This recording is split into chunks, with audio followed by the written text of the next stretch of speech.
and gentlemen. Welcome to another edition of Cults, Coffee, and Conversation. My name is Carl. And I'm Holly. I'd like to welcome you back to episode 2 of MLAB, as in My Life as a Baptist. But was it your life as a Baptist? It was not my life. It was your life as a Baptist. That is correct.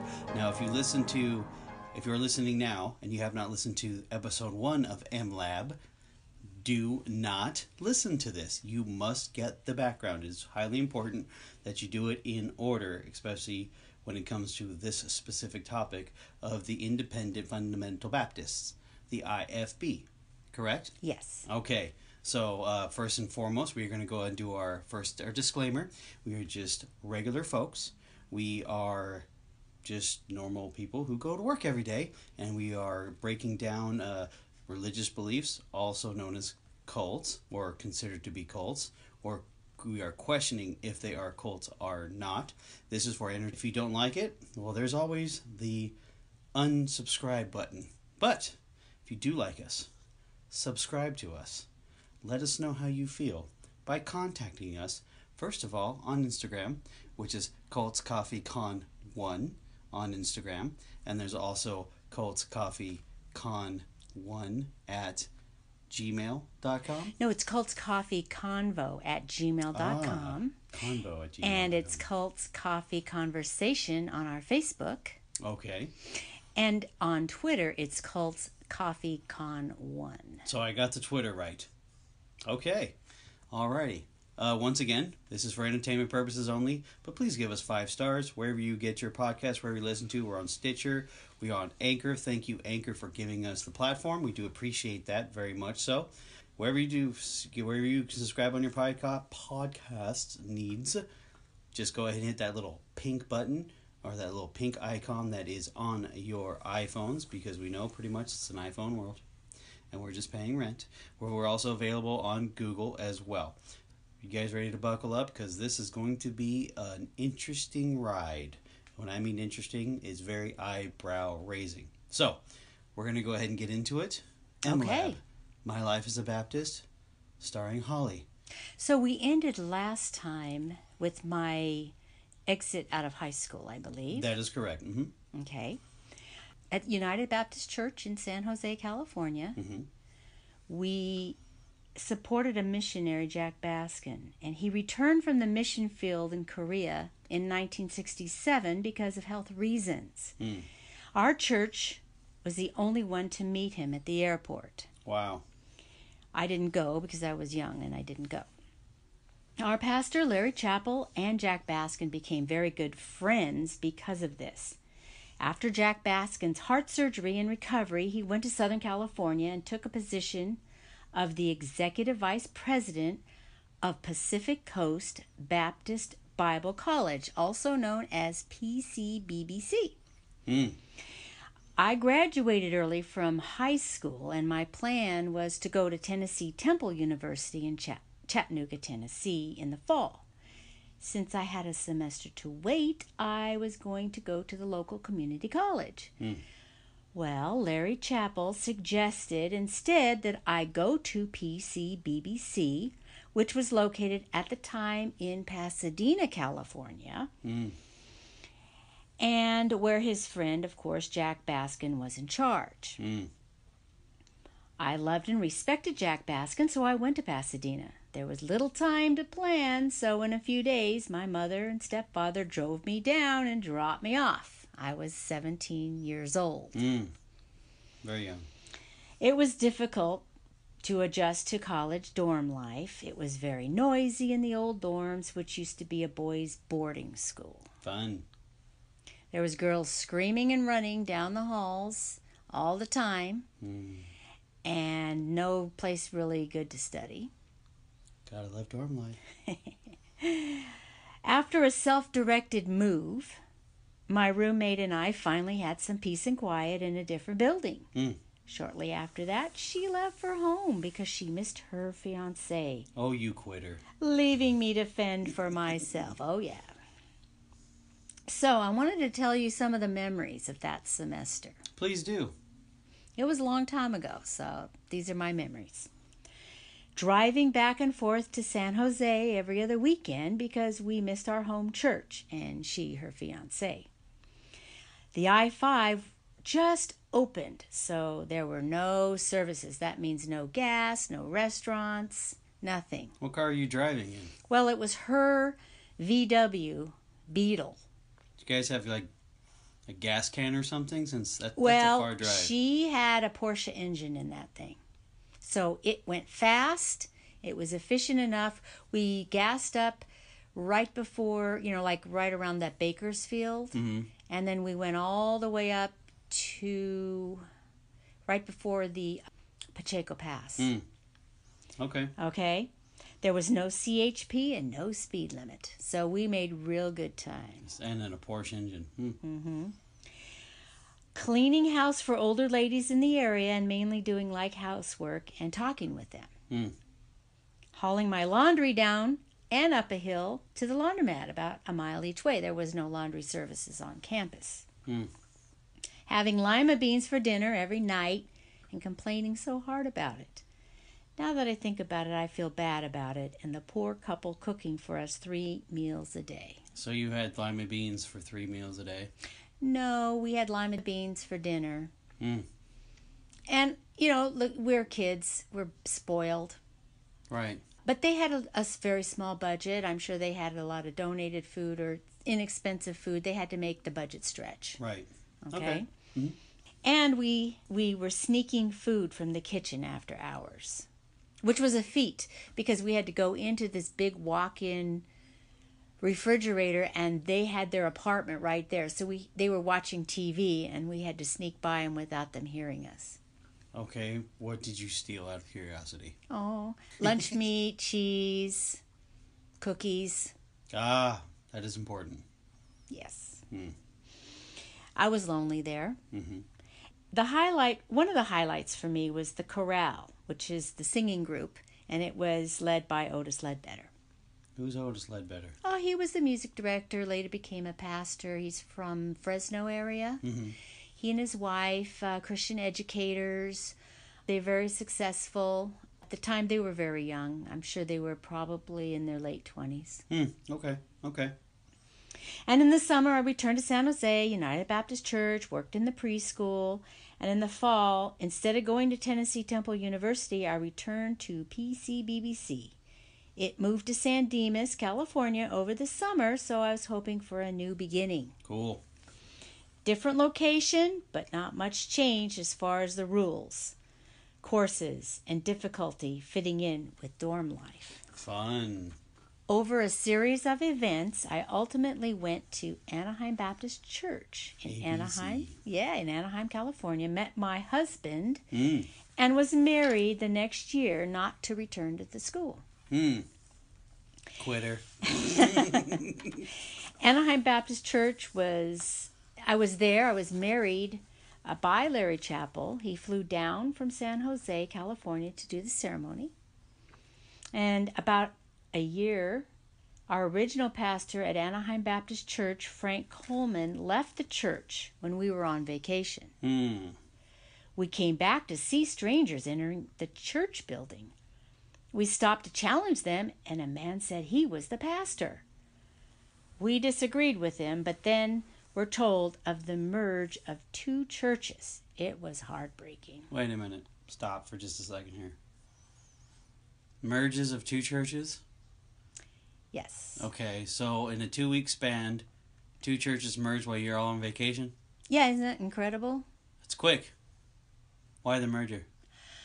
Well, as I later found out, our Anaheim Baptist Church under Frank Coleman didn't have enough money to keep it going. Oh, okay. And the Sunny Hills Baptist Church, they had a lot of money and no building.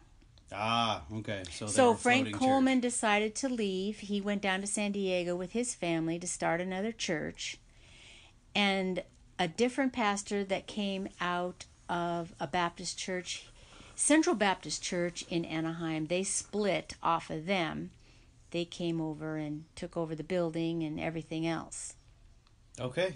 All right. Fair enough. So the new pastor was very different from Frank Coleman, and I did not like him. Why didn't you like him? Well, I guess I got the feeling, I'm not sure why I didn't like him right away. Okay. He just rubbed it the wrong way. Well, we'll go on to it, and you'll find sometimes. out why I didn't like him. Okay, all right. I think it's kind of like when you first meet somebody, you get the vibe. You can't really explain it, but you're feeling it. Yes. Okay, fair enough. All right. I'm sorry. Go ahead. That's okay. He did not like me. Oh, okay. Here we go. Because I grew up in Larry Chappell's church. So jealousy then. He was insecure about being compared to him. Hmm. The funny thing was, Carl, Larry Chappell had moved to Whittier, California, which was about 15 miles away. I never once visited his church because I was involved with Anaheim Baptist Church. Well, okay, never mind. Go ahead. Why wouldn't you go visit him? Well, because you had church responsibilities on Sundays. We remember Sunday school, Sunday morning. Then we had Sunday night, choir practice before that. That's right, we had Wednesdays. We had visitation. You basically lived at the building. Yeah, and if we missed something, especially to go say, oh, I went to Larry Chappell's church in Whittier, that would not go over well. Gotcha. Okay, understood. Go ahead. I'm sorry. That's okay. Anaheim Baptist Church started a Christian school, and I was able to be a teacher's aide and then eventually taught my own class for a year. It was in second grade. It was great because my children were able to go to school and preschool there. Hmm. Now, the thing about the church and the Christian school was there was a movement, a Christian school movement at that time in the mid to late 70s and probably into the 80s, where the CLA, the Christian Legal Association, or the Christian Legal or Christian Law Association, headed up by David Gibbs, they went around fighting and battling for churches and schools. Now, we were told that the government was after our kids, and they didn't want us to teach them about Christ, and that if we sent our children to secular school, public school, they would be ruined. Okay. And this still goes along with some of the things that happened in San Jose with the colleges. Gotcha. Okay. So, of course, I'm a young mother. I was the ages 20 to 26 in my time here at Anaheim Baptist Church. Uh-huh. And so I was very vulnerable into this belief that my children would be taken away from me, child protective services, because of the way we disciplined or what we taught them. Okay. Okay. So now going on, I was a protege of the principal and we got along very well. She taught me how to teach and run the classroom. I was very happy at ABC Christian School. I was unhappy with the pastor, his preaching style, and his attitude towards me. Okay, so... Wait. Hold on. He has an attitude towards you? Yes. But you're deeply involved in the church? Yes. Why would he... Okay. Go ahead. Well, I believe his attitude first stemmed off from this Larry Chappell issue. Okay, but... Okay. So... Well, I can tell you... I'm getting angry. Let me tell you. At Larry Chappell's United Baptist Church, I was a young person. I could go to the pastor. I could speak my mind. Okay. Without any repercussions. That is correct. He would just tell me, blank, yes or no, you're wrong, you're right, okay. You had an open rapport with this pastor. Yes, we did. Okay. And that's my very first real pastor. Gotcha. Okay. So I'm assuming that everyone is like that. Right. This guy was not. So anything that I would say, he had a defense up against me. Gotcha. Okay. Now, also at this time, my husband was not attending.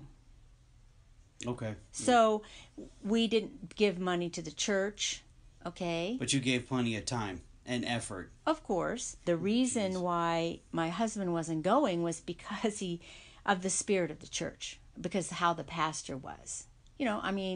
Also he was working swing shifts and long shifts. So basically he's being a provider for the family. Yes. So, okay. All right. So here are my memories of this church. Okay. there was some talented music directors who were stifled in their talents because of Bob Jones' university-influenced ideas of music, like no bass line in the songs, piano organ only, Right. 4/4 time only, which is like marching music. Okay, you couldn't have 3/4, 6/8, none of that. No syncopation, that means no percussion, no beats, no nothing. No body movement whatsoever when you sing. So basically, it sucked. Okay, fair enough. I don't even. Okay, remember what you were talking about? Was it ho ho ho ho ho? Yeah, that's what it was like. You have no heart. There is no soul in this music. Yes. Kill me, please. Okay, yes, it was very, very stifled music. I hate it already. Okay. Is it music? Would you consider it music? Well, it had notes. Okay. And it was played on instruments and sung. There was no support for me, Right. okay, physically or spiritually. Lots of judgment without the facts. Okay. Now, okay, so the physical support, how would you say you weren't physically supported? Well, we had a tough time, you know, a lot of times just getting there to church and back, babysitting, you know, a lot of things that my parents were not near, neither were my in-laws. So my husband and I, we were pretty much all to ourselves. The only relatives that we had moved to Kentucky. Okay, and so we didn't have any family support. Right. So I had full custody, you know, not custody, but I had full responsibility for the kids, the house, getting things together for the church, and doing my, you know, duties there. Well, I mean, it's kind of just from what I see as far as support. It's a one-way street with this church. Oh yeah, But you're doing all the work. it's your reasonable service. It has nothing to do with being appreciated. Right. Okay, now. Interesting. So there was no appreciation of the workers or the staff members or the members from the pastor unless you gave a lot of money. See, expletive this pastor. I'm sorry. I really want to say curse words. I really hate this person. Now, one of the funny things was there was two couples, very influential. One was the music director, which I really liked, and the other guy was a dentist. I liked him too. They were older. Now, they supported the Anaheim Baptist Church with their money. They went to the services. Obviously, the music director did all the music, which was a lot because we had different specials and things that we did. Right. But before they came to our church, they went over to Evangelical Free Church in Fullerton for their service. Okay. And this was well known. Okay. But it was tolerated because they gave money. Yes. Okay, so I mean, these I people really don't were like very this guy. nice people, but they just loved going to Evangelical Free Church with Pastor Chuck Swindoll. He's very renowned, all right. okay, at the time. All right. All right, but God forbid that I would even go and visit Larry Chapel. Okay, now, I'm sorry to interrupt. So what you're telling me is, were you getting paid when you were doing the school thing? Oh, yes, of course. Once I did, when I worked for the school, I was a teacher's aide. I was getting paid, and also as a teacher, I was getting paid. Okay, so I'm pretty sure that they probably took tithing out of your pay automatically. No. I would have to do that on my own. Okay, It's against the law to do that. Just double checking. I'm just double checking. Because a lot of this just sounds just very slimy to me. But I'm sorry. I apologize. But go ahead. I'm sorry. Okay.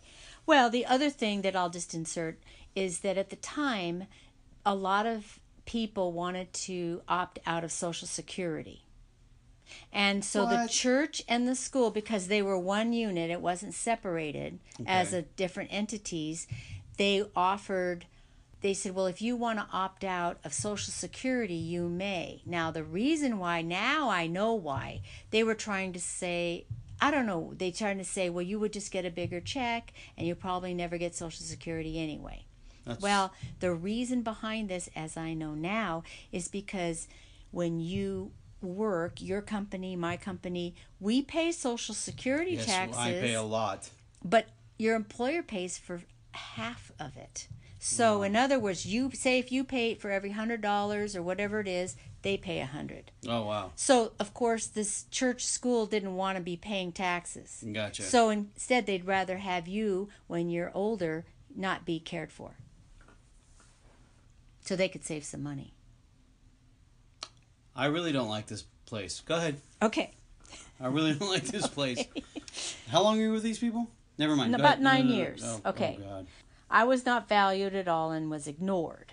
Now, the memories of the school I have, and this kind of seems like it's opposite. Well, because it sounds like there's a difference between the church and the school. In a way, for my experience, I mean, as an entity, they were the same, but the church, you know, you had your There's a church structure, services, your Sunday school, choir, and all. And the school, you had the children who, they had parents that were not members. They would, you know, pay for their children to be educated and then after school care. Right. Okay? Okay. So there was that difference. Gotcha. We had people from outside to balance us out. Right. Understood. Okay. Understood. The memories of the school are a sense of worth to the teachers, students, and parents. So I felt like I was Well, you were doing valued at once. Well, Yes. one part of it. Okay, gotcha. and the happy times knowing that my own children were in a Christian environment and loved and taken care of by the teachers, and they were. Okay. Then the funny thing was one of the little quirks, I guess you would call it, pet peeves of the principal was no boots to be worn except on rainy days. Now this is all comes from the Bob Jones influence that she had because she went there and so did the pastor. Not together, but separate times. And I think, honestly, it was that song in the 60s, these boots are made for walking, and that's just what they'll do. One of these days, these boots are gonna walk all over you. Do. Yeah. Yes. They did not, for some reason in her mind, boots were rebellious and something of power on women. I have no idea. Very punk rock. I love it. Okay. Okay. So now, going back, the principal had her own set of dress code rules which applied geez. anytime you were on the church property. So gosh. if it were a different, you know, it wasn't school time and it was church time, she still had the veto power of what you Jeez. wore. Okay. All right. Now, if she didn't like it, it was sinful. Wait. What? Never mind. I don't want to get on a rant. Never mind. Go ahead. Okay. Through a series of relationships and events during the last 2.5 years I was there at Anaheim Baptist Church, our family left the church after 9 years of service with a hearty shove out the door. Oh, great. Okay. Yeah, thanks for your time and your whatever. Our new adventure... Should have left years ago. Go ahead. Our new adventure was outside of the Baptist church and into a non-denominational existence where we were freer to do ministry outside the box and free from the inane rules set to control the individual at the leadership's pleasure. Until later. Okay. All right, I'm agitated. Let's get back to she thought it was sinful. Okay, so we haven't... If you wore something, she thought it was sinful. So you mean to tell me, here's what I'm thinking. There's an ugly female woman who's probably not very attractive, hence the word ugly. Doesn't like the fact that you may look good in a nice dress. And she doesn't like the color because she can't wear that color. Because she might look like a large lemon. So she would consider that to be sinful? Of course. Okay. You need to break this down for me. Well, okay, so some of the stuff was her background, you know, coming from Bob Jones and the Baptist thing. So we're going to go over a no list. Oh, how fun. Oh, yeah, this is Rules. a fun no list. It's rules. Rules. Okay, now this is not from the Bible. Of course not. Why would it not be biblical? Go ahead. What is this no list? Well, the no list is one, we're supposed to be separated from the world. Now, what does that mean? There's a lot of different meanings. It's not like the FLDS, which is the Fundamental Latter-day Saints, which they are really separated from the world.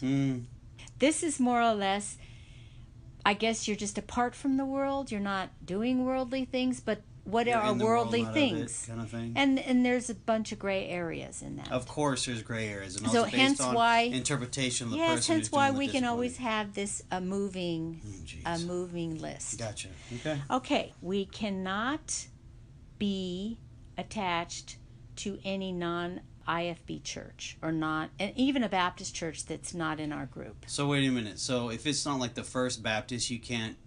Okay, so First Baptist could be American, they could be conservative, they could be, so it has to be It has to be part of the IFB umbrella, which is Right. basically IFB. Independent have- Fundamental Baptist. Yeah, it has to be linked to that, because there's no such thing as a First Baptist Church of the Independent Fundamental Baptists. Well, they could be, but it's not a tradition that that's the way they name it. But you have to go under IFB rules. Yes. Oh, how fun! Let's sign Now, up the for only that. exception was Huh. the Baptist Bible Fellowship. Who the heck is that? Well, that is, they have Bible colleges in Springfield, Missouri. Oh, jeez. Okay, I'm just telling you that group. That's where Jerry Falwell went to school. Gosh. And Jack Baskin, who was my favorite missionary, and of several other prominent preachers and missionaries. Now, so they were kind of sister organizations, but as time went on, they did grow apart.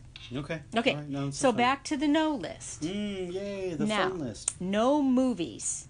And why? Because it supports the Hollywood crowd. Yay, that sounds like fun. Okay, the other buzzword is crowd. There's always a crowd, either a, Mob. no, it's called a crowd. Crowd. Okay. You could not go to pay for a movie, go into a theater, go to a drive-in. And you can't rent a movie, I'm assuming. Well, now in those days, let's think about it. Did they? No, they didn't have cassettes and all that yet. And the reels. No, you didn't do that. Okay, You watched I'm it on just- TV. Oh, jeez. But you okay. could watch it on TV because they couldn't control that. Oh, jeez. And it was free. Oh, So you fun. weren't supporting it. Full of control. Control. Yes. All right, go ahead. What else? Okay. No pant wearing females. Or wearing anything that a man would wear. Okay, so no So if you jeans wo- and white tees, ladies. Well, if you wore pants, then you were a female. You weren't a woman. You weren't a lady. Oh, jeez. Okay, Go ahead. now we're not talking just jeans. Not just 501 jeans, okay? Those were popular then. We're talking about women's pants. Slacks, now, women's the slacks, funniest- pantsuits, things of that nature. Yeah, we couldn't wear those. And the reason is that they say that is attire that a man would wear, but men were not going to wear women's pants. So that's the silly argument, okay? God.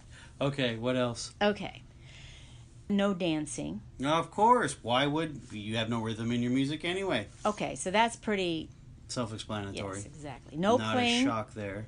No playing games with cards or dice because it promoted gambling. No. Fun. Okay.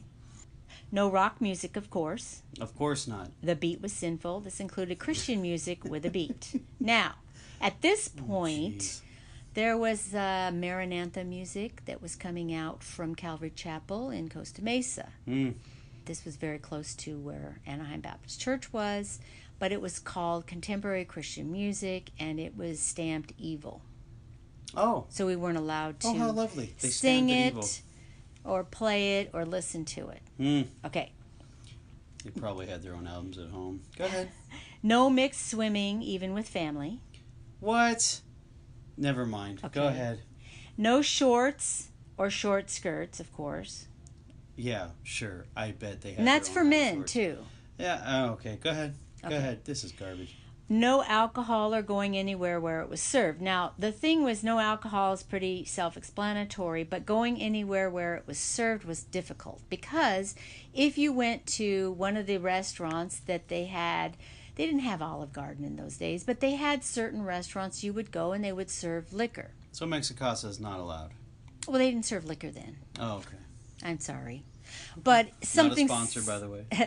something similar to that. So if you got to the nitty-gritty, it was very difficult because you would have to walk out if you found out that they served liquor. This is super controlling. I'm sorry, go ahead. Well, it's, your testimony. Yeah. No men with hair past their ears, and that was sinful. Well, I can probably qualify on that. Okay. Okay, because we're still fighting hippies. All right? Jeez, that's right. All right. Fighting hippie movement. Go ahead. No fellowshipping with unbelievers or lukewarm Christians. Okay, stop for a second right there. How do they know they're lukewarm Christians? Because they don't attend to their church and they don't give money and they don't toe the line? Okay, never mind. Go ahead. Okay. And then, of course, much of TV was sinful. Now, that included TBN, by the way, Trinity Broadcasting. We weren't allowed to watch that. Of course, it showed joy. No, it was it was Pentecostal, and they weren't Baptists. I'm just telling you. Okay, all right, go ahead. Okay, so these are strict rules. Now, some of these rules, no sleeveless tops or dresses. Okay, I mean, I get that. Okay, that makes sense a little bit. Does it in the summer? What are you wearing in the summer? Sweaters? No, but you have to have, at least short sleeves. A t-shirt? There's no t-shirts. You and your t-shirts. Hey, whatever. It wasn't proper church attire or school attire. Apparently nothing's proper. Now, except for some people went to the point, not in my particular Baptist church, but they had no open-toe shoes, no pajamas because they had pants. Okay, that I can get. I mean, when people show up to church in pajamas. No, this is just no. Pajamas were you're wearing something, even in your own home, that was pertaining to a man. All right, go on. Okay.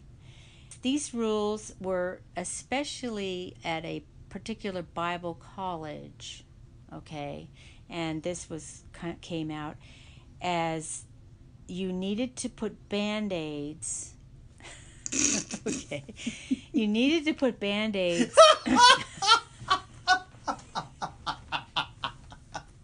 Go ahead.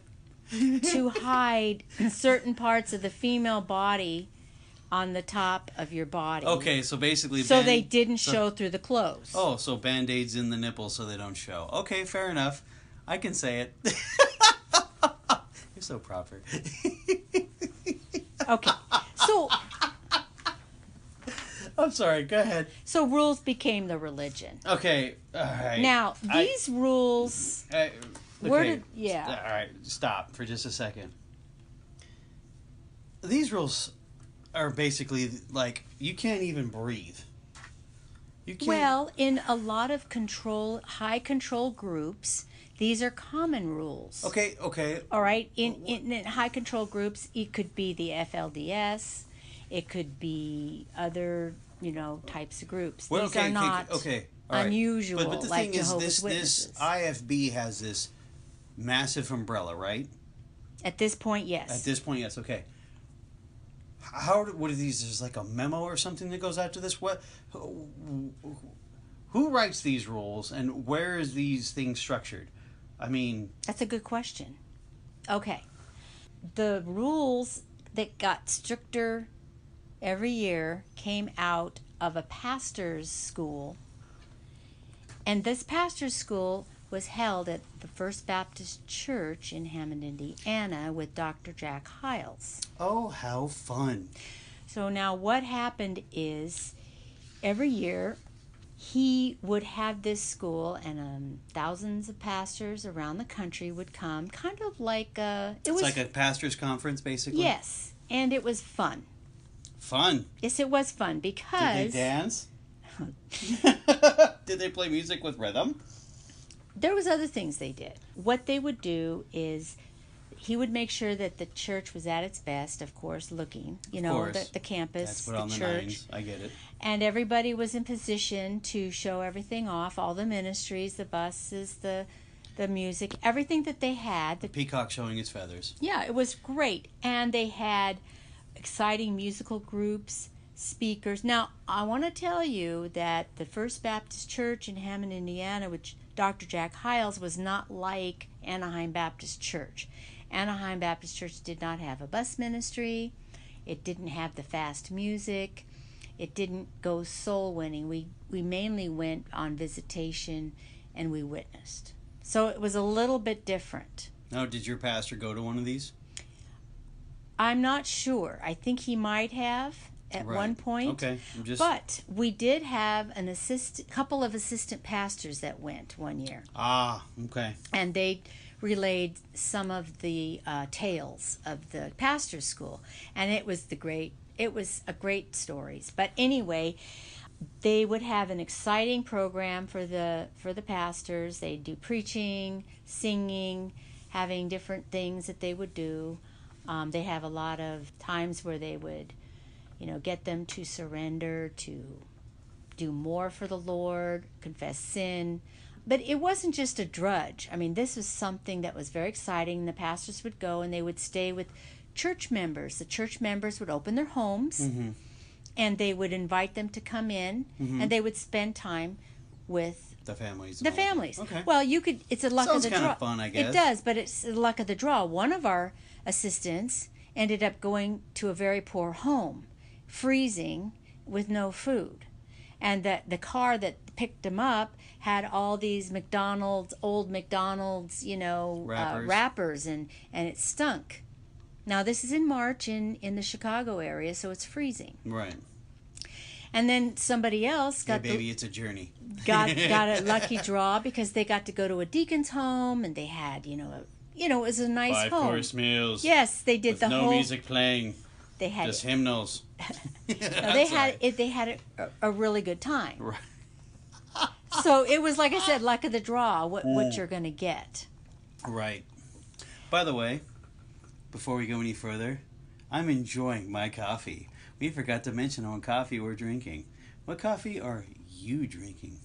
An iced caramel macchiato. Oh, and I'm having a cold brew. Major Dickinson's, believe it or not. I'm actually going beyond the S-Bucks brand, branching out, and you can hear the ice.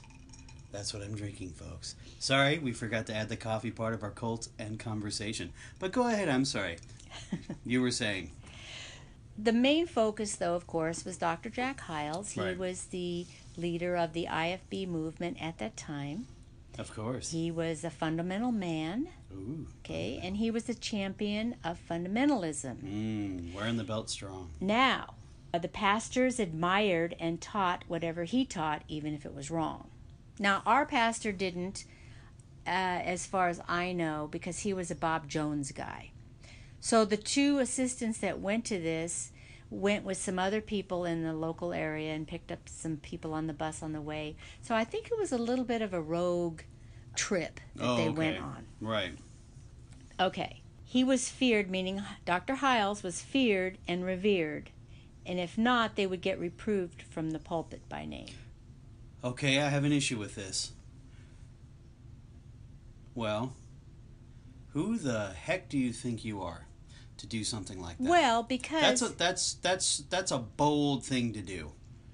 Because he's very confident in the fact that he's God's man, or man of God, and that he was chosen to champion fundamentalism in America, and it was his job to save America, and part of saving America was to have these pastors duplicate what he's doing in Hammond, Indiana, okay, the soul winning, the bus ministries, just the whole pattern like we did at United Baptist Church. So they would become these soul winning factories. Okay. That's a bold move because you're setting yourself up. That's all. Well, that's true. Hyles warned about the doomed plight of America. Yeah. And the distraction of the children if we ignore God's command to serve him with the same fervor as he did. Right. They gave an invitation to surrender all. Just about every pastor did because it was so emotionally charged and very high pressure. If you didn't go forward, what was wrong with you? Yeah, Tell us your crimes. The pastors left, rededicated to follow Jack Hyles to save America in the way he set out in his ministry. It kind of sounds terrible right now, but I know that a lot of the men that went had a great time, and I was jealous. I always wanted to go. Right. Okay, so far we're hearing is rules. Don't. and actually sacrifice your family and your free time and sometimes your education, your career to serve the Lord, right? I get that to a certain point, but there's no way in God's green earth that this guy lived this same life. There's just no way. I'm sorry, I'm not buying it, because all I hear is no, no, no, no, no, no, no, no, no to the end. And it's not just to a normal extreme, it's to the nth extreme. So, okay, I understand that, Carl. So what I'm going to do is tell you a story. Okay, tell me a story. And this story has been substantiated by several different people. Okay. It's currently, you can find it all over the internet. Okay. Now, this story is decades old. Okay. For the record, I don't know this story. Okay. So, tell me the story. And what I want to tell you is that when I found out about this, it was heartbreaking to me. Right. And the reason it's heartbreaking because my young life and my young adult life was listening to Dr. Jack Hyles. Okay, now I did get the tapes in the 80s. Yeah, I remember. Did the 90s. Mm-hmm. Okay, for at least close to 20 years. Right. And his preaching helped me through quite a bit of my own struggles, okay, with my Christian life. Right. A lot of his stuff was, to me, practical Christian living. It wasn't deep theological things. I never expected it to be. Right. I just knew that, you know what, this is what's going on. These are examples of what happened to different people. This is how they managed to rise above it, or he himself, how he was able to rise above his difficulties. Right. Okay, and so it inspired me. Right. Well, I mean, hearing him teach, he's very motivating. I'm not going to lie. When he teaches, you're like, all right, you're behind it. Right. Okay, so I could live with that. Okay. But there's some other things that I found out that aren't so well known. Well, I guess they weren't well known to me. Right. Okay. Okay. In 2012. Okay. Linda Hyles-Murphy, who is Jack Hyles' daughter. Okay. She came out with a TED Talk. TED Talks are talks on different subjects on the internet. She was an aspiring public speaker, so she did this TED Talk. Right. And she decided to reveal how she was brought up by a cult leader, as she put it. Now, did she write a book or anything like that? Yes, she did after her TED Talk. Yes, she did write her book after the TED Talk, but prior to this, she was silent about anything about her family life. She completely cut herself off from her father, her mother, and her brothers and sisters. When do you know when she cut herself off from her family? In about 1983. Oh wow, that's late. She was 28 years old when she did it. That's early. Well, yeah, it was a long time ago. That's a real long time ago. Well, okay. yeah. So she went from 1983 on. She cut off her contact or yes, anything like that. Okay. And she had her own life. Okay. So now you fast forward to 2012. She's in her 50s. Right. And she hasn't gone through, hasn't talked about her past life because it was always a downer at any kind of, oh, where are you from? Well, she just blurted out and it wasn't very pleasant. So it's 29 years of silence. Mm-hmm. Wow. Okay. These are the things that she said in her talk. Okay. Okay. That Dr. Jack Hyles hated his wife because she kept accusing him of having an affair with Jenny Nischik. All right, that was the first thing. Mm. Beverly, which is Beverly Hyles, his wife, threatened to divorce Dr. Jack Hyles, which would destroy his ministry. Right, obviously. David Hyles, their son, would defend his father with biblical arguments. He was 15 years old and helped his father defeat his mother's arguments. Beverly did not have the emotional strength to fight against Hyles and David. Beverly would melt down and did not have any means of articulating well. She appeared to be hysterical and out of her mind. Hyles would intimidate Beverly by telling her that God would punish her if she destroyed his ministry by exposing him and divorcing him. Hold on. I'm sorry to interrupt you. Exposing him? And his affair. Continue. Eventually, she would give up and be defeated. She would go to church and play the part of a perfect pastor's wife. The children also had to keep this family secret and would pretend everything was okay at church. The children would hear the fighting. Now, this went on every week. Beverly was a simple woman. She didn't have much more than a high school education, but that was the norm for that period of time. And Dr. Hyles was an orator. He had a way with words. He was a manipulator, and he knew how to defeat her. She would melt down, and it would appear that she was crazy. So he would threaten her with putting her in a mental institution. Now, the only thing you need, at least in those days, now it seems to be impossible, but you needed two doctors to certify that you are out of your mind. And he did have two doctors in the church that would do that. How convenient. So she was always fearful of that. Right. Okay.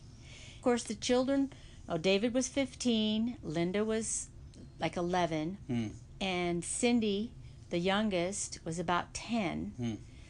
And the oldest daughter, Becky, was at college, so she wasn't there. Okay. They would all be very scared. Linda would be at the top of the stairs. David would be there fighting, against his mother. And Cindy was in her room, in her bed, rolled up in a ball crying. One day, the other thing I was going to tell you is that Dr. Hyles was able to turn the children against their mother. They hated her mother, their mother also. Wow. Because she made everything crazy, made the dad leave. So she would always instigate and then just make, yes. It looked like she always instigated the fight. Yes. Huh, okay. So they didn't like her. They would always side with Dad because he was fun, he had the money, he was the joy of the house. And the reason why Beverly wasn't joyful was because she was in the situation. Right. One day, after Linda said, I wish my mother would just leave, they could get a divorce, then we would just have Dad to ourselves, and then we wouldn't have to worry about this church. Right. Well, one day Beverly did leave the family for several weeks. Gotcha. She cleared out her stuff, and she took off and didn't tell them for 2 weeks. Oh, wow. Where she was. She went to see her oldest daughter, Becky. She visited her mother in Texas, But she was away for quite a while, and of course was told, God will, make your life miserable, strike you dead, or whatever it was, if you ruin my ministry. Wow. So that was the burden put on her. Sounds loving. She finally came back several weeks later. The family was angry with her because of all of this drama, and they had to lie for her at church. But David was so angry he tried to chase her away and would not let her in the house. And he told her, you get out of here. We don't love you. The whole thing. Can you imagine? And finally, Dr. Hyles said, okay, son, that's enough. But he allowed it. Right. Upon her return, nothing changed but got worse. So Hyles decided to start a Christian school to raise his children. He told them, Linda said he told them, I'm going to start a Christian school. I'm not going to be here because I've decided to go and preach, several times a week in different states to save America. So I won't be here to be your dad. So I'm going to have a Christian school where you can have that to raise you. Because your mother's crazy. He sounds like a loving man. With all these rules, yet he couldn't even do it in his own household. Interesting. Now, who's this? Now, you said that she was accusing him of having an affair with this Jenny Nischik? Yes. Okay, first of all, apparently it sounds like it's true, right? Well, according to several people. According Yes. to Linda Murphy. Yeah. Murphy, I'm Murphy, sorry. yeah. The children knew. Okay. Man, what a... Okay, oh, so God, now that's terrible. this Okay. is some of the things I can recall. It's pretty much on the internet. Okay. It's nothing that I know of secrets. Okay, this is open internet stuff. It started in 1970. Okay. What happened is the Nischicks came to Hammond in 1961. They were married by Dr. Jack Hyles at the church at the time. Oh, how lovely. Okay. They became best friends. So we're talking that Victor and Jenny and Beverly and Jack were friends. Okay. And they vacationed together, they did everything together. In fact, Victor was very smart, he was a businessman, he helped do a lot of transactions at the church financially, and he would help with acquiring real estate, just all kinds of different business activity. Right. Plus, he was a deacon for 24 years. He taught Sunday school, had a bus route. He was an altar worker. He worked with all of the pastoral staff. I mean, he did a lot of stuff and was very faithful there. Right. Now, in about 1970, Dr. Hyles asked that Jenny could come and work in the office for him. Okay. Okay? Which she did, and they had several secretaries there. Of course, it's a big church. Of course. So he had his own personal secretary, and then Jenny would take care of the tape ministry. Okay. Or whatever else they did at the time. Right. Now, evidently, the Nischicks were having marital problems. Okay. I'm not sure what those were. Right. But some of the discussion that Dr. Hyles would have with people in these marital counselings that he would have got a little bit graphic. This is several people have, noted that when they would go for marital counseling, it was pretty graphic about sexual things. Personal things. Okay. Yes. Okay. Right. Okay. Now, Victor and Dr. Hyles were like buddies. Okay. Right. He would tell him things just about himself, about how he felt about this and that and things. And he basically told Victor about his relationship with Beverly and that how it wasn't that great. Okay. In 1971, Jenny wanted to get a divorce from Victor. Of course, and that's not allowed. Well, supposedly not. She laid down an ultimatum. Now, this is after she's been working in the church office. Right. She wanted a divorce, and she gave him a 24 hours to get out of town and never see his children again. Wait. Let me stop for just a second. Jenny gave Victor this ultimatum? Yes. Okay, I'm just making sure. All right, go ahead. Now, obviously, a marriage is between two people, and we don't know what Right. the heck is going on. Right. It appears sometimes from these stories that Victor's this good guy and perfect, and Jenny is not. Right. I don't know. Right. Well, okay. Okay. He refused, and then she called Dr. Hyles to the home. Hyles offered Vic financial help to relocate elsewhere, suggesting Denver.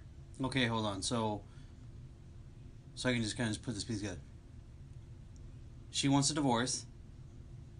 Hyles approaches just Victor of just him relocating or the whole family relocating? No, just him. Oh, okay. Continue. Okay. And of course, he had contacts in Denver. He could set up with different businesses in a church. So they basically wanted to ship him out. Okay. Okay? He offered him financial aid and everything. Now, Victor totally rejected the offer, saying he wanted to keep his home together for the kids and because he loved his wife. Nothing was settled that night, and the next day the three met again. This time, this is Victor testifying under oath, because they did eventually have court proceedings. Okay, we'll go get Court to that. proceedings via the divorce? Mhm. Okay, go But ahead. this is This would be several years later. Okay, fine. At that meeting, Victor testified the substance of it was that I produced evidence of an improper relationship between my wife and Dr. Hyles. Wow. And produced evidence to that effect, which caused him, meaning Dr. Hyles, to beg me to stay for the sake of the church and the ministry. And after a number of days' discussion, I agreed to stay for the sake of the church and for the sake of my children. And he defined that improper relationship as personal involvement going farther than mere friendship, adding that when he produced this evidence, Hyles backed off about him leaving and in fact begged him to stay and worked out the arrangement under which we have lived ever since. Arrangement in regards to what? The living arrangements. So, what are the living arrangements? Whatever he produced, which later on I found out were supposedly letters that Dr. Hyles wrote that were incriminating. Letters to Jenny. Jenny. Okay. And so to work out this deal, he said, okay, you give me the letters and I will, set things up the way you want it, which is to stay in the house. Jenny was done with her husband. She did not want to have him around anymore. Right. But because of the sake of the ministry, it had to look good. Right. Because Victor would go and blab. What the arrangement was that Victor continued to live in the same house, but not to see, speak, eat together, ride in the same automobile, or even contact one another in any way, except for 1 hour or so on Christmas, exchanging gifts with the children. A schedule was even worked out about when each parent could be with the children, one that was rigidly followed. You should have took the money and ran. What the heck? No, he loved his kids. No, how is that loving your children? That's more damaging than okay, a now divorce. let me say that this goes back to some kind of a mind control, okay? He has been a good Christian, Victor, and he's been very, very, very close to the Hyles family. Okay. And he respected Dr. Hyles and everything, and now he's in this whirlwind of emotion and confusion and panic. He's getting this mind control is, well, look, if this blows up, it's your fault that the whole church goes down. All right, hold on. I'm getting a headache just hearing this. So what you're telling me is this. How is the church going to blow up if he leaves? Because he's going to say, oh, Dr. Hyles has been sleeping with my wife for X amount of years. No, he didn't want to leave. Victor did not want to leave. No. Okay, so where's this pressure coming from? So he feels this is in his own mind, or has he been convinced? He's been convinced that if you stay at least in the same house, nobody's going to know what's going on between the four walls. I'm just trying to figure out how this is healthy and healthy for the children. Okay, go ahead. It wasn't. Of course not. Okay. At first, Victor merely had a roll-away cot in the unfinished basement, but eventually a room was fixed up in one corner for which he paid Jenny rent. Wow. Even though he was allowed no physical contact whatsoever with her. Wow. This arrangement was forced on him, and when under oath he was asked by his wife's attorney who forced that arrangement whereby you lived in the basement, and he replied, Hyles did. So he was basically put in the corner like a dog in the basement. Yeah, in the basement. Now we're talking about Hammond, Indiana, right outside of Chicago. And it's not. It's very cold, damp. Not very welcoming. Right. Okay. Oh, man. Okay. So, this is incredible because after more than a decade... What? Okay, we're talking about he said 1971, and now in 1983. We're talking 12 years. He lived like this for 12 years? Yes, in the basement. Now, he's doing his duties at the church. He's a deacon. He's playing his part. Yeah, he's playing the the whole role. thing. Now, Okay. she's also doing her duties at the church. I bet she is. In the basement living quarters became very damp, dangerous to Vic's health, so he went to Hyles and said he was going to move back into the master bedroom with his wife, which doesn't sound credible to me. Because after 12 years, you haven't seen your wife except on Christmas for an hour. How are you going to move back into the master bedroom? But Well, okay. Okay. Okay. On top of that, what makes you think he's in his right mind to say, "Yeah, I'm just going to agree to these terms and live like a dog on the corner of the basement, not the whole basement, the corner of the basement." Well, that's what the crazy story is. Hyles told him, "I'd rather build a room for you," and they did build a room over the garage that was a proper room. Okay. So he went underneath the garage to above it. Yeah, but it was, heated, air, it had everything you're supposed to have. Oh, so now he's going to live like a human being now instead of a dog. Exactly. Okay, fair enough. 12 years. And Dr. Hyles paid for that. Of course he did. The interesting thing was about this house that, according to Victor's testimony, he never signed papers for the house. That Jack Hyles was involved in all of that. The house was bought, and that he never paid any money towards the payment of that house. But he was paying rent to Well, that's why Jenny. he was paying rent. Because he wasn't paying the house payment. Okay. So Jenny was working at the church, and evidently someone was helping him out. The children... Well, obviously Jenny's not working at the church for free. No, but it wasn't a lot of money. And he's working at the church. Yeah. Obviously not for free. But he wasn't allowed, he was paying rent for a reason. To justify the mortgage? To justify that he was, I'm not sure why, but I guess the children would say that they always had enough of everything and more than enough. They lived comfortably and they always had cash laying around. So basically it was his stipend towards the family, I would assume then.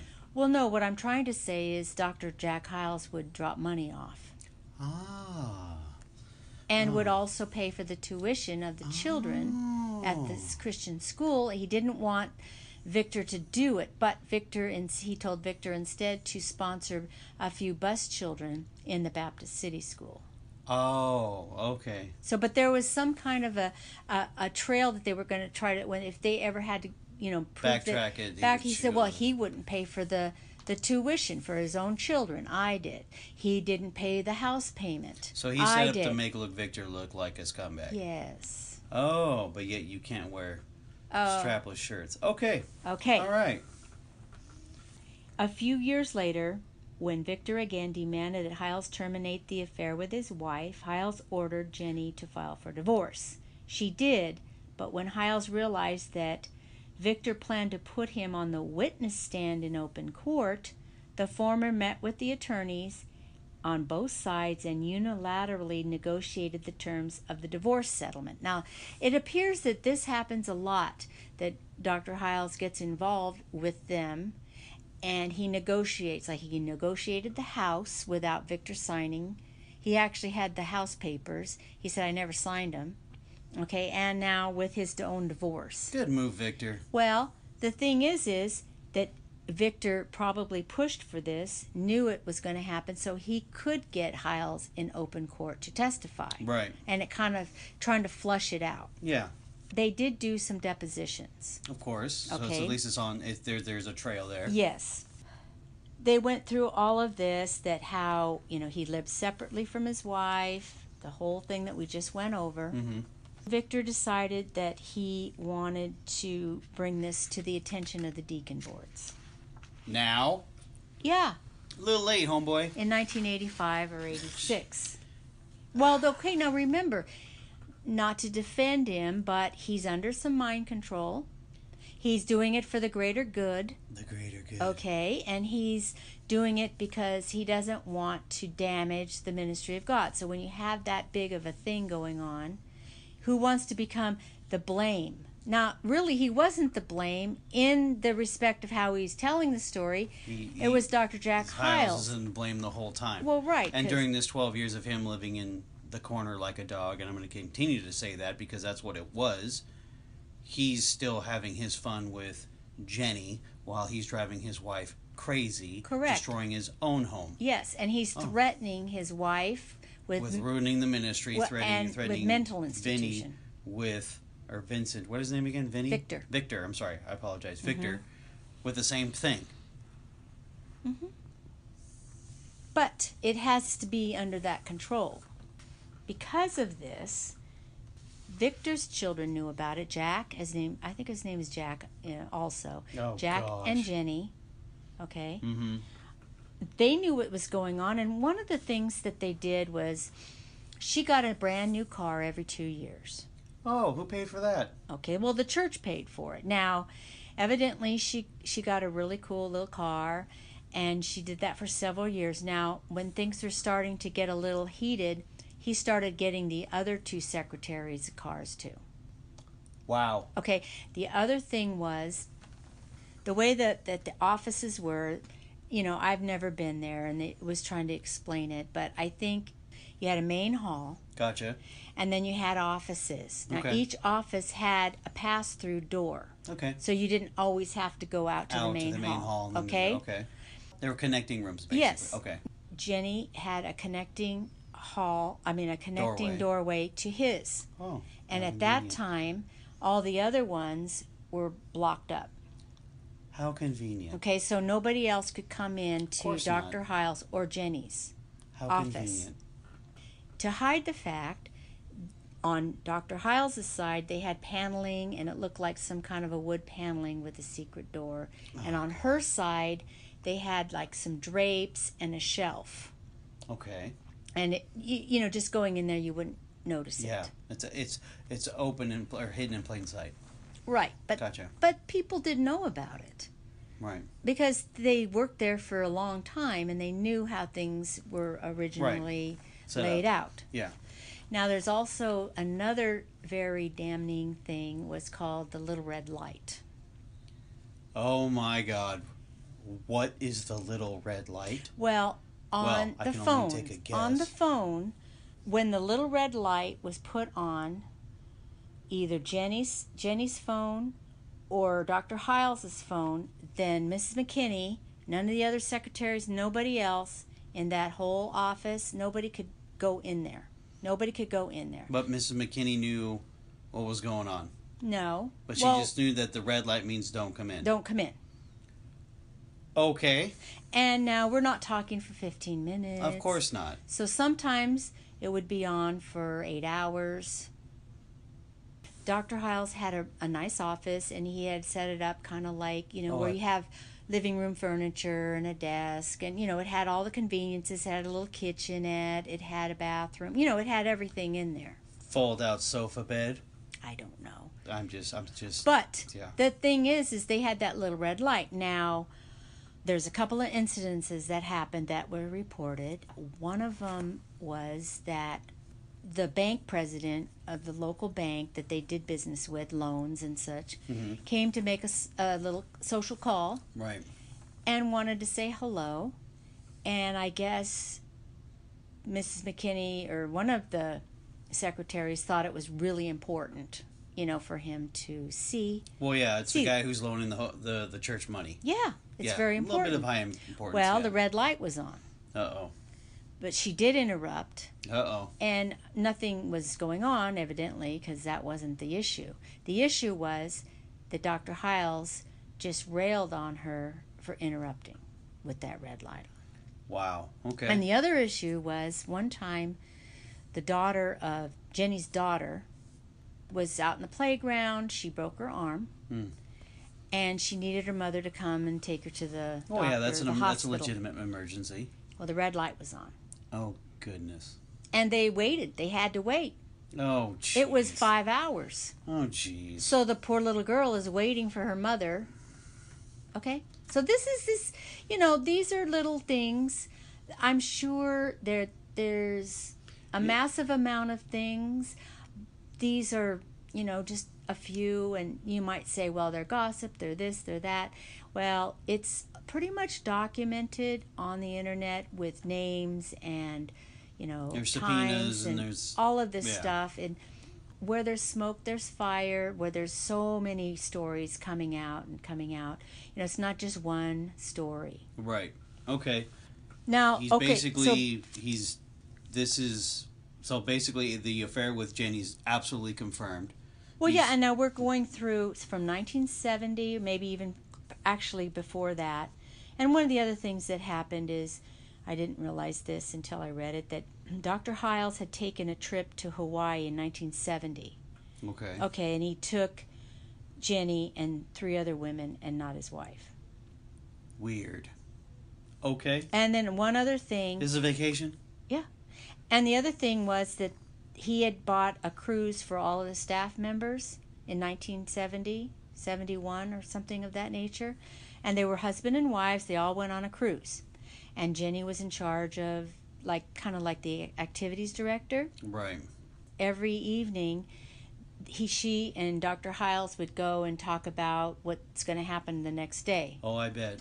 And what happened is Beverly would not have, Dr. Hyles would not come back that night, and neither would, Victor said, would Jenny. Of course okay? Not. Long conversations. Yes.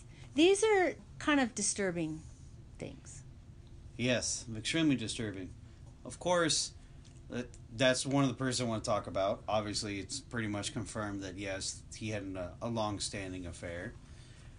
Now, who's this David, you said the son's name is? David Hyles? Hyles. Okay, Mr. Brave at 15 years old, trying to basically verbally abuse his mom. Who knows, could have been physically as well, which is completely unjustified. That's the woman who gave you life, you jerk.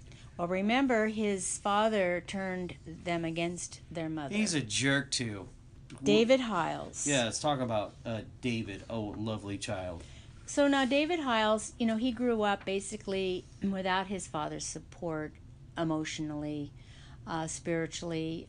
Victor Nischek, as a matter of fact, because they were very close family friends, would help him along and hired him in his businesses as a teenager. Wait a minute. Hold on. Stop for just a second. You mean to tell me Victor took David under his wing? Yes. Because he saw that he was lonely and he needed a father figure because Dr. Hyles was always gone. A little preoccupied with things. Okay. Yes. Well, he was gone. He physically left because he didn't want to be with the family anymore. He didn't want to be with his wife. Whatever. Okay. Well, as he became a teenager, he messed around with the teenage girls at the First Baptist Church in Hammond. Of course. Now, it was common knowledge, and several people reported it with proof, and Dr. Hyles did nothing. Of course, because he's guilty of sin as well. Now, he went on to be the youth leader of the First Baptist Church. Of course. Okay, now he was only 18 when he did this. Oh, jeez. Evidently, he was married to a woman named Paula, and they were very young. And there was reports that there was girls going in and out of the office. They had security guards there. Oh, gee, who that's saw not things. Suspicious. Yeah, well, they saw things. Oh, jeez. It was just an open secret, but Dr. Hyles never did anything about it. Okay? Yeah, he I would wonder say why. boys will be boys. Yeah, of course. Like Now, he was men being men, I guess. Finally, they moved David on, and he went to Miller Road Baptist Church in Garland, Texas, as a pastor. Now, this Miller Road Baptist Church was the church that Dr. Hyles left in Texas to come to First Baptist Church. Oh, that's why it sounds familiar. Okay, all right. And they were probably thinking, this is great, we'll have a person similar to Dr. Hyles there. As time went on, I think he was there 6 years or so. Okay. It ended up one night, the janitor found a nice briefcase in the trash dumpster outside. So he pulled it out and discovered, I guess it was locked. Or his son found it, brought it in. It was locked, so they, jimmied with it. And they pulled out nude photos of women in the church. Jeez. Okay? So it all came out, it hit the fan, and it came out that he had 14 affairs with women in the church. Now, we're talking married women. Okay? So that means 14 houses ruined. Yeah. Marriages, the kids, the women's lives, and they all thought they were David's one and only. Wow. Okay? Now, he was run out, and he left there with one of the women, and her name is Brenda Stevens. Now, they went back to Hammond, Indiana. I don't know why, but I guess Dr. Hyles helped him out. And they had they put in advertisements on swinger magazines. Oh, geez. For parties. And Brenda posed in an unladylike way, okay, in the ad, God. which revealed a lot. Okay. One picture showed the back of David Hyles. Now, oh, wow. What happened is some of these men who were suspicious of David, they want evidence. They want to dig around. Oh, no, you got what's going on. Now, David was working with another member of the church's business selling insurance. He was still going to the church and, being fellowshipping there. Right. And Dr. Hyles, would say, well, we're just trying to salvage him. Right. He ended up actually having 2 children living with him from Brenda's former marriage. Okay. Okay, So what happened to the old wife? She's just done with him? Oh, yeah, they got divorced. Okay. I'm sorry. Right after that whole scandal in Garland, Texas. Good for you, darling. Good for you. And she actually does have an interview on the internet that anybody can Google. It's about an hour. Okay, about all what happened. Brenda had these 2 children, a boy named Brent Stevens, and he was a little guy, and he had multiple broken bones in various stages of healing. Child Protective Services was able to remove him to the natural father. Okay, because the father was concerned over the safety of his son. Now, his father was in Texas still. Right. There in Indiana. Okay. But for some weird reason, Brenda got custody again. And in a few months later, the boy was found dead in his crib at 17 months old. So the only person that was there at the time was David Hyles. Of course. The story goes that he called his father, and Dr. Hyles went there and said, okay. They delayed in reporting it because I think they were figuring out what they were going to do. Now, whether the boy just died or not, we don't know. Anyway, it ended up that they took him and there was a quick autopsy at a local hospital. The cause of the death was undetermined. And there was a big rush to get him buried, and they did. The local police were investigating it, and it's still under investigation. Wow. Okay. David went to Florida after this with Brenda, and they went to 2 different churches there, and he was having affairs with multiple women in those churches. Okay. Scumbag. Because he would get in, he'd be the music director, he'd teach an adult Bible class. Smooth criminal is what he Yeah. is. And then David and Brenda had 2 children of their own, and unfortunately at 5 years old, Jack David was accidentally run over by Brenda in the driveway of their home. Okay. Wow. This was in the late 90s. And all of this, Jack Hyles may have been able to prevent this wrecked and ruined lives of families that broke up because David was a sexual predator. Okay? And today he lives in Florida with his wife and is now trying to have a comeback by writing a book called Fallen in Grace.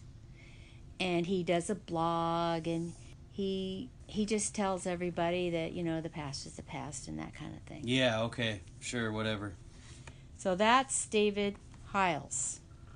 What a lovely family with a bunch of no's and rules and restrictions and don't do this and don't do that. Very interesting. Okay, so with all this... Well, we have another thing about the 100% for Hyles. Okay. What's the church in Hammond, Indiana doing? Okay, so at this time with all these scandals, back to pastor school real quick. In 1989, at the height of all of this... Right.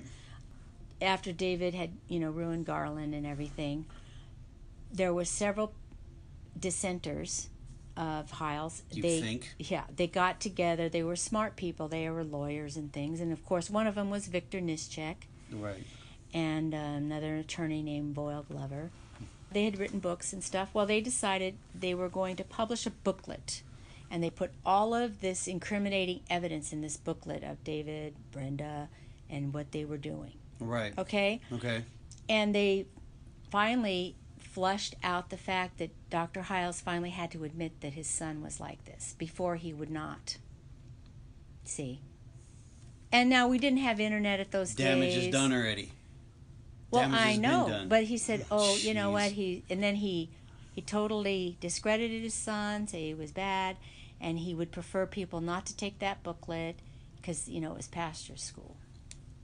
And at this time, and then You're gonna ruin my ministry. yes, that's exactly what it was. He did not. Jeez. Everything was for the greater good because he was saving America. He was saving America. All I see is damage to America. But go ahead. Okay. Well, he even wanted to get Linda back into the scene. I need you to come back. I need you to be on the stage at pastor school to show us as a unified family. Say no, Linda. Well, she did. She said no. Jeez. Okay. It was hard. And she thought about it, like, but then she's like, no. She said, no, I'm not going to do it. I'm shocked that she didn't take a gun and shoot him. Well, she's not like that. I understand that. I mean, she loved her dad, but she couldn't take it anymore because everything had a string attached. She had a nice home, she had cars, she had money, they had security. Everything came from her father. So if she didn't do what her father said, then it would all be yanked away. So she had to get out of that situation. And I don't think it was an honorable necessarily the way she got out, but that was something private, that happened in her life. Okay. This whole thing started in 1993 because it was just a big scandal that they shifted to 100% for Hyles. What does that mean? They had little buttons that said 100% for Hyles. Okay, explain 100% for Hyles. Well, that means if you have to be completely behind him. If you had any doubts, then you were out. Of course. Okay, it's all or nothing. Of course. And you were Us judged. against the world. You were judged whether or not you pulpit. had the button. The button. Oh, jeez. Okay. Very, very. It sounds like very Well, World War II-ish. Well, it's a high control group. Okay? Dang Skippy, it is. All right. So now all of this is the church survived, and I want to tell you about a visit that I had with my husband in 1994. Now, of course, this has not been privy to this at all. No. Okay. No, now, first off, we weren't in that church group anymore. We were in a different church group. Right. We didn't have the internet. We didn't take these. It was all exposed in a newspaper in 1993. Okay. We didn't, subscribe to these things. Of course. Had no idea. Right. I was getting his tapes. I loved hearing from him. So you're basically as a visiting parishioner or a fan, if you will. Pretty much a fan. A fan, and you said, you know what, I have an opportunity to go. I'm going to go here and go to the actual church that Yes. I've loved so much, that I've embraced, blah, blah, blah, Yes. blah, blah, blah, blah, blah. Okay. Yeah, and it was exciting. We had a transition in our own lives where we were able to go and do what we wanted. So we saved up our money, and we went. Okay? Got a hotel room, car, flight, and the whole thing was we went on a Sunday morning. Right. Sunday school. We went to Jack Hyles' Sunday school class. You did the whole thing? Oh my gosh, of course. If you're spending that money, you're going. We're going to the 5 a.m. breakfast meeting. I wish. But anyway, now Hammond, Indiana is an industrial town. It's a Rust Belt town. Gotcha. It's trains going through it, old steel mills. Right. It sucks. Okay? It looks like it should be a movie set. One of those things. Yeah, I got you. I think we stayed a little south of there in a nicer area. We got the car. We went. Sunday school, we had the pastor's Sunday school. Now, I got to tell you, the funniest thing was that my husband had a ponytail at the time. Oh, yeah. And, of course, he wrote a book, Jesus Had Short Hair, and so he didn't remember any long hair. So my husband put it in a ponytail and kind of tucked it down. We had a suit, and I had my dress on. And as soon as I got out, I said, oh, shoot, I forgot. Because my dress was a little higher on the knee than it should have been. Oh, no rules. Oh, it was terrible. Oh, God. So we were like, oh, shoot, oh, well. So we sit in the back, and we go through the Sunday school class, and we have a break, and then we go through the service, the Sunday morning service. And then after that, we went for lunch, and we met down at Hyles-Anderson Bible College, and that's about 20-some miles down south in Indiana, in a nicer area. And we got a tour. Oh, how nice. And it was great because it was Dr. Wendell Evans, who was the dean of the school, and he was pretty much a major figure. And it was myself, my husband, and another couple of people. Right. And we saw the whole school. They have a bowling alley in the basement. It's great, you know. Right. We went back for Sunday night, Mm-hmm. and it was going on and on. It was a long day. My husband was really wanting to get out of those clothes that he had on all day. I wanted to take a tour of the whole building, because there was another tour you could do after that you got to see the Sunday school and the whole building. But it was, no, we can't stay any longer. Well, come to find out, we ended up being in the car a long time because there was these trains that would go and blocked our way for about an hour and a half. So you should have just stayed and did the tour. Oh, wow. Anyways, so that was great. And then, of course, we visited around that area. Okay.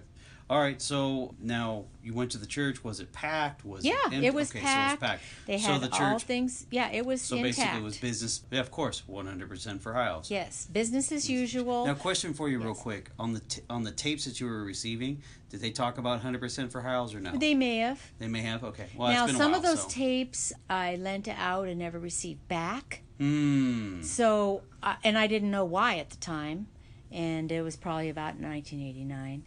But anyway, I don't even know if those are available anymore. Right. But nonetheless, I Nor here know nor there. plenty Yeah. that I need to know. Right. So, okay, so the church survived, I guess, and probably thrived, maybe. I would assume so, because you said it's in a controlled environment anyway. Yes. So the place was packed when you went in 94. Yeah. So this was already out in the air, in the ether, blah, blah, blah, blah, blah. Okay.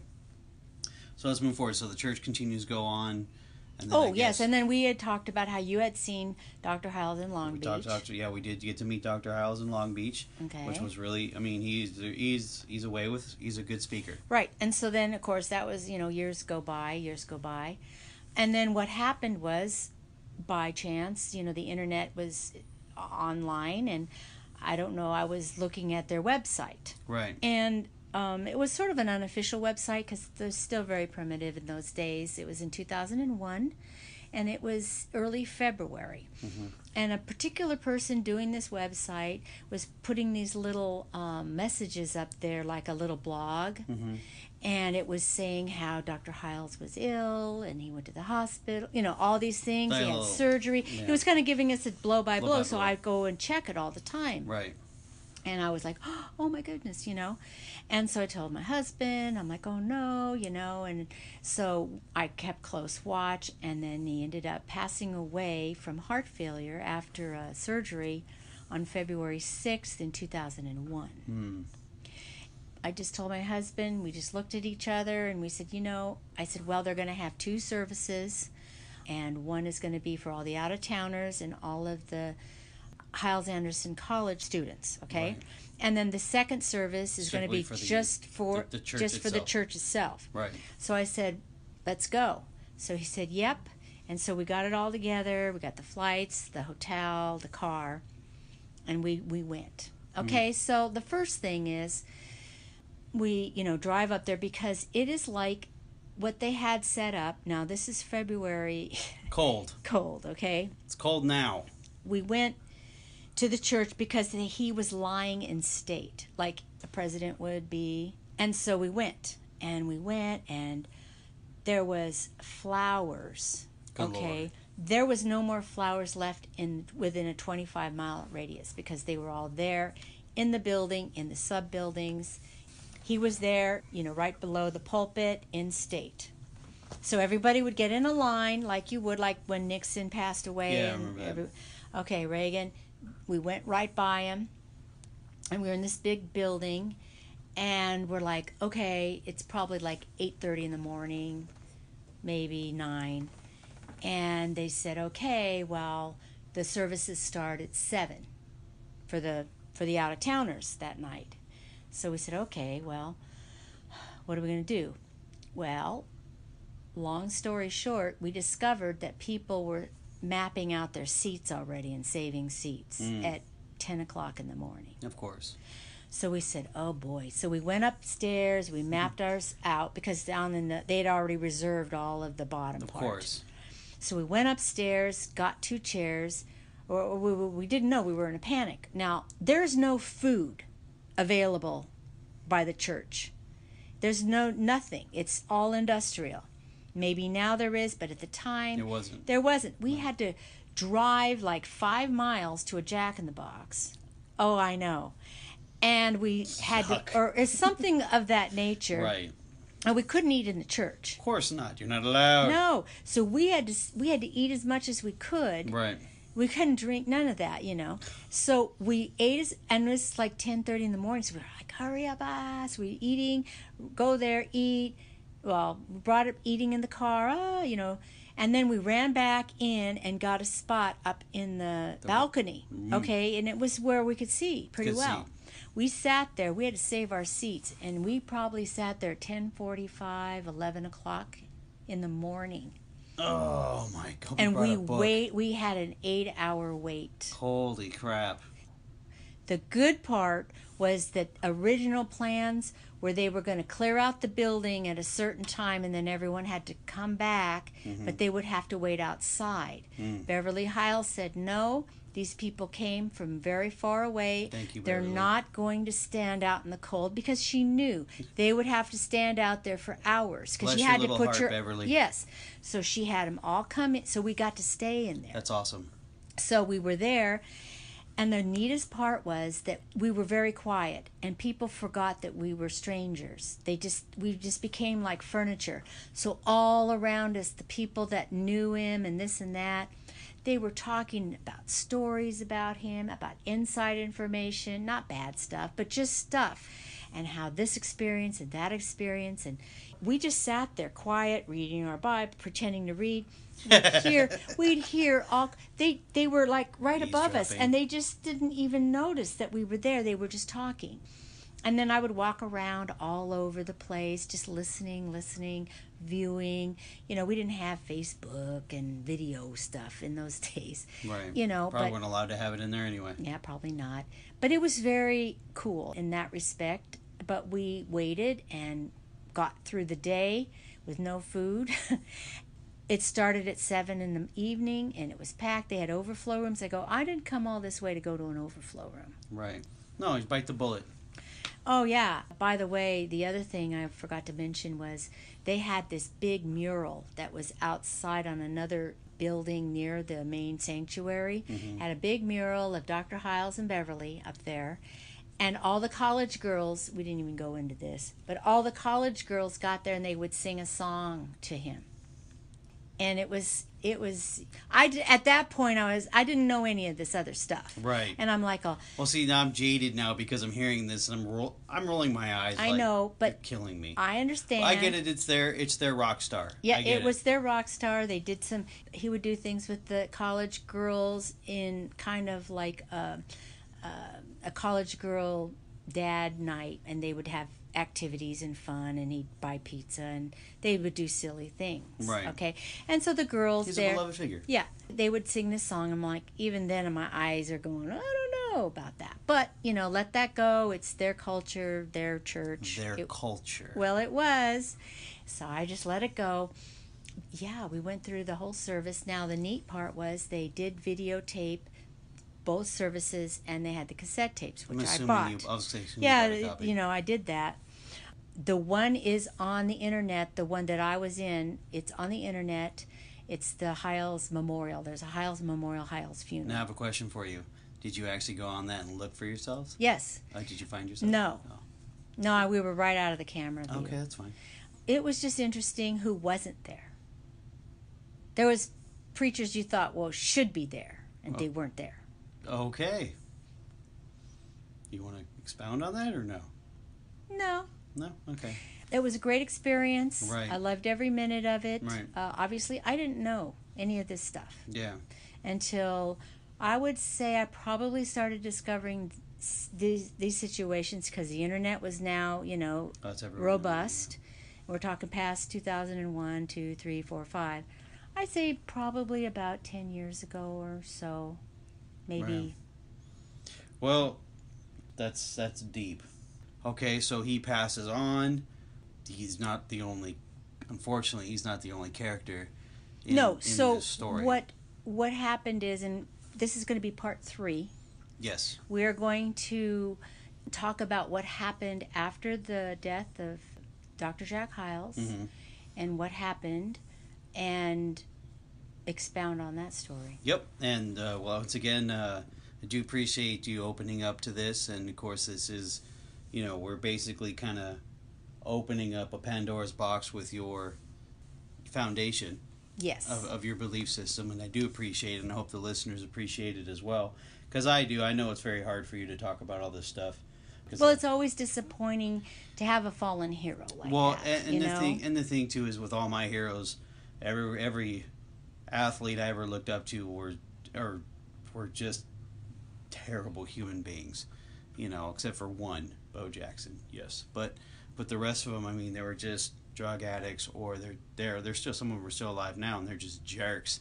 And if you want to get an autograph, you got to pay for it. It's one of those things, you never want to meet your heroes, and you never want to really know too much about your heroes. You want to still keep them on that iconic level. But well, I'm excited for part 3. There's going to be 4 parts to this, guys. We do apologize, it's gone a little longer than normal, longer than usual, but you know what? It's worth it. I hope you enjoyed it. And on that note, we'd like to say have a good evening, and thank you, Holly. Thank you, Carl. Good night.